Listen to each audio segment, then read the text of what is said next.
di na magpapagamit, di na uto-uto. Baby, wag kang magalit kung ikaw ay nabuko. Ako'y natatawa, ngayon alam mo na di na uto-uto.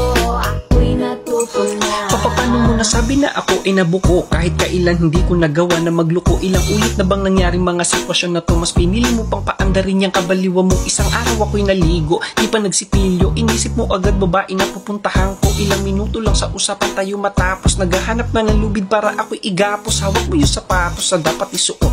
Hinihintay na ko ng mga tropa ko sa court. Minsan lumalala kayong di nakakatakot. Lagi mong kinakadin na suot-suot na short. Wala namang problema kung di mo ko maintindihan. Ang sakin lang baby, please lang itigil mo na yan. Nakakapagod ng unawain yan topak mong ganyan. Ano-ano pa bang kailangan para yung mapakinggan lang hiyang pag-ibig yan? Di na magpapagamit, di na